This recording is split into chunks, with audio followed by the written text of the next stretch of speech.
Leaders in Conversation with Nomazibulo Tshanga. Hello, welcome back to another episode of Leaders in Conversation with Nomazibulo Tshanga. I'm bringing you amazing guests on this podcast. Today we've got Andisa Liba. She is the Chief People Officer at she works in the financial HR industry, but we will hear all about that. I would like to remind you that we're doing all things corporate, all things leadership and gender inclusivity. So I'd like to welcome Andisa Liba as we have a leadership conversation.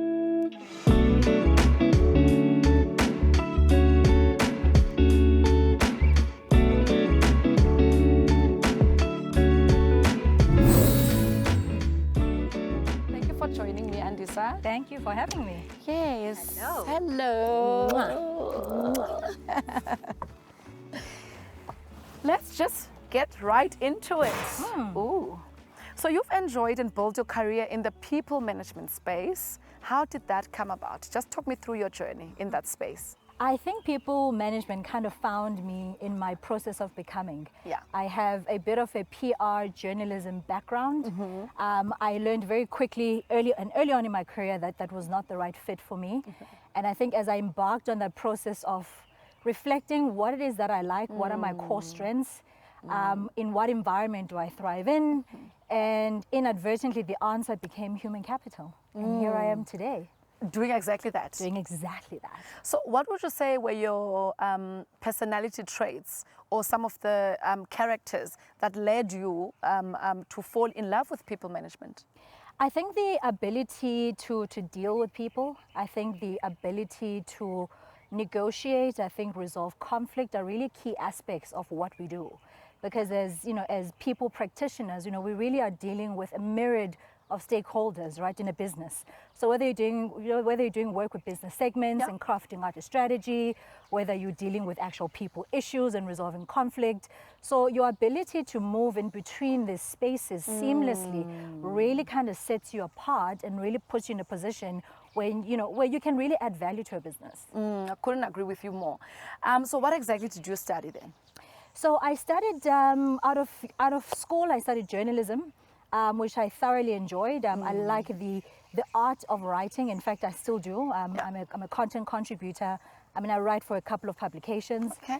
And I think once I did that, I did a bit of PR, and then later on went to do a business administration course, which then led me into the people space. Yeah. So what does your current role entail as a Chief People Officer? So I work in a fintech, and really my role is centered around a couple of things. I think there is the core human capital aspect of it, which is a very internal facing part of my job. Yeah. I think the crux of my job is really centered around creating space and dialogue for financial consciousness. I think, the unintended consequence of the COVID pandemic is that, it's really challenged people. I think mentally it's challenged, I think, how we engage with money.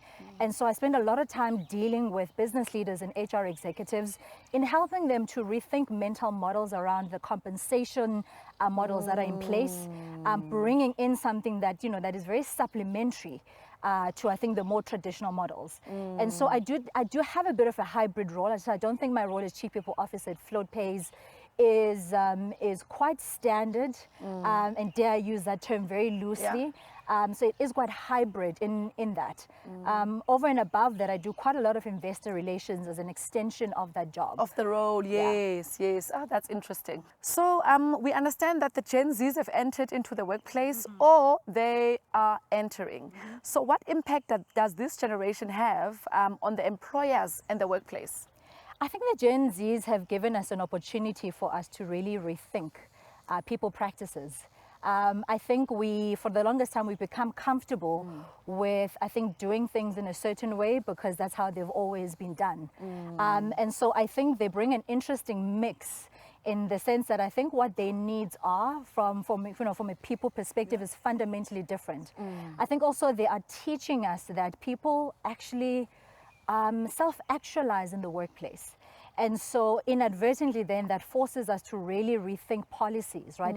Are the policies we have in the workplace fit for purpose? Do they make sense? Are they agile enough? Do they speak to this new generation of workforce that we're trying to foster? And so I think if anything else, I quite enjoy, having them in the workplace.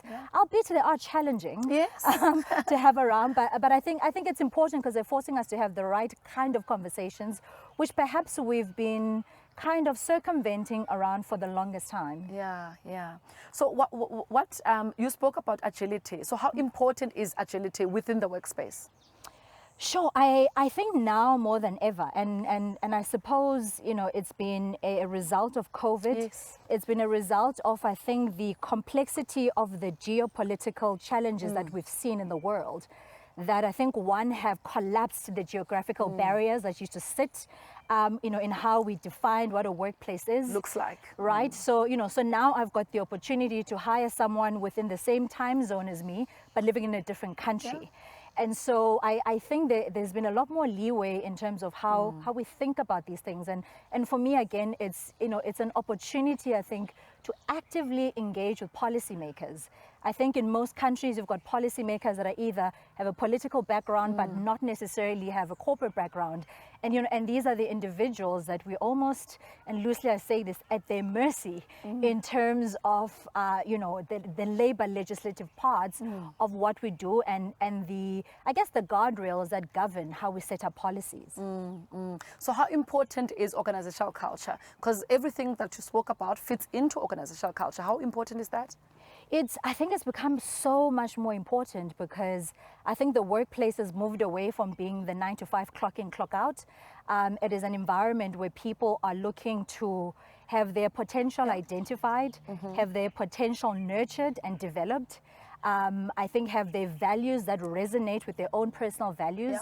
I think have their ways of how they see the world are reflected in how we do things, not the what, and I think the direction or strategy that we're going, but in the how, right? So, so what cadence when we have meetings, right? What's the quality of conversation in our meetings? So we've moved away from that style of leadership that says command and control, right? I'm Andy, I'm chief people officer, or I'm this, you will listen to me, you will do, what I do. So, it's almost extended itself to this beautiful autonomy that now people have. And so I think organizational culture has moved away from being it's a curated experience by business leaders to, I think, a collaborative effort. I love that. In us asking, what would you like to see from a workplace? What quality of experience do you want? And how can we partner together? So more listening, more engaging, more interactive. Very much so. Yes. So what does the future world of work looks like? And what, and as a leader, what should we prepare? How should we prepare for it? I think because we've been talking a lot about the future world of work and how COVID has led us to rethink and re-look at our processes, as you've mentioned. But what does that look like, and how can we prepare, or how can businesses prepare for that? I think at the core for I highly advocate for conscious leadership. I think we've entered a realm in the world and by extension in the workplace where as leaders we are challenged to, I think, seek outside of our comfort in, I think, advocating for what people truly need in the workplace, advocating how do we foster talent and how do we grow people. So in 2006 to 2008, you worked as an executive PA for the current president of South Africa, Mr. Cyril Ramaphosa. How was that like? Just talk us through that on a lighter note. It was an incredible experience. I was very young, I was very naive. I worked at a recruitment agency at the time before I started, who was looking for a PA. They couldn't find a PA for him for, I think, a good 18 months. So you were the perfect candidate. And I put my hand up. I'd never been a PA my entire life. I'd never managed someone's schedule, least of all someone of his level and magnitude. But I think the experience in its entirety really taught me to understand my authenticity as a person. I think for me to redefine my style of leadership, to learn from my environment, to have a teachable spirit. There's something about, I think, being a leader where, you are not dictating things to people, but you're listening. And a lot of that takes compassion, right? It takes compassion, understanding what do people want? And so it was an interesting environment. I mean, if I look back now retrospectively, a lot of us who were, in that employ in those 2 years have gone on to become C-suite executives. So I think if anything else, it's a testament that it was the right, training wheel to, I think, birth a generation of leaders. Yeah. Talk about C-suite leaders. What advice would you give to aspiring C-suite leaders to become at that level? I think treat your career as a jungle gym and have fun while doing it. I love that. Have fun while doing it. Have fun while doing it. I think we need to break away from the pressure to quickly become specialists. And I think 20 years ago, the model of leadership and how we groomed and we built up a talent pool, really kind of mirrored that, right? Who were the specialists? Who were doing what? Yeah. And I think this new style of leadership, or at least the expectation from the world of a leader today, is people who come from multiple disciplines, people who are agile in their thinking, people who are open to new ideas. You're looking at even like CEOs, right? CEOs that are coming in. A good example is Clicks, right? The Clicks group in South Africa, they have the ex-HR director now is now the CEO, become as a CEO, yes, and she's which is traditionally a lawyer by training. So she's a lawyer who went into HR, who's now a chief executive. And so again, it really speaks to, I think, that need to build multi-disciplines. So I think be open to new experiences, learn different things. And again, I feel like a broken record when I say this, have a teachable spirit. It's so important. Yeah, it is so important. So tell me, how important is leadership to you? Leadership is very important to me. I don't take for granted the responsibility that comes with me, whether it is What does that responsibility look like? I think that responsibility is my ability to be able to identify human potential in both humans as well as process, and my courage to develop it. And that courage often speaks to breaking through boundaries, right? Doing things that haven't been done before, showing up for my people when they need me and when they don't need me. And advocating for them. And a lot of that really kind of takes pushing through the normalcy of what is comfort. And it's a responsibility I don't take for granted. We're going into an ad break. We'll be coming back shortly with Andisa to continue the leadership conversation. She is the Chief People Officer at Float Pays.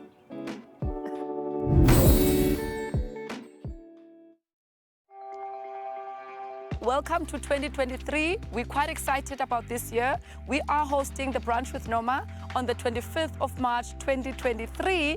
Our theme for this year is Be Unstoppable and Be Significant. We're quite excited. We've got a good lineup of speakers that will be sharing their knowledge, experience, and just words of wisdom and encouraging us to get geared for this year and be exceptional in the spaces that we operate in.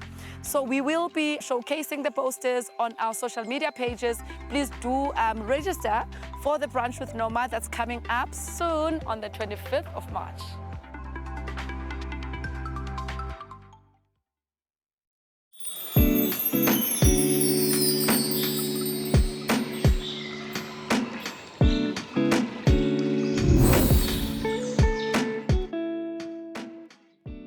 Welcome back from the ad break. We are continuing with our leadership conversation with Andisa Liba. She is the Chief People Officer at Float Pays.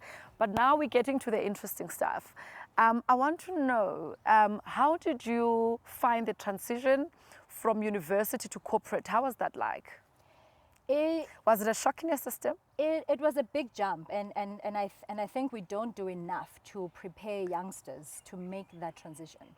And I think we often, these kids often get the short end of the stick. And I think for me, I think that problem is also twofold. I think there's a cognitive dissonance between educational institutions and I think what the labor market is looking for. And if you look at how compounded the issue on youth unemployment, you really kind of understand if you start peeling back the layers. And it's complex, and I don't think there's a silver bullet for it, but I think more can be done to facilitate that process and that jump. And I think again, the same can be said, and the same can be said, I think, for kids who are moving from high school into university. You're going from asking for permission to go to the bathroom at grade 12 to a month later, 2 months later in university, and you've got full autonomy of your schedule. And, you know, and you can go really crazy if you don't have the discipline or I think the right support structures to kind of keep you accountable. And support and guide you. Correct. Throughout this transition. Correct. What are some of the challenges that you had encountered in corporate? Sure. Sure. There are so many. I mean, I think. For more from Leaders in Conversation with Nomazibulo Tshanga, you can continue listening to the rest of this episode on your audio streaming service app. Our podcast is available on various audio streaming platforms. Details in the description below. Don't forget to subscribe to our YouTube channel. Thank you for watching.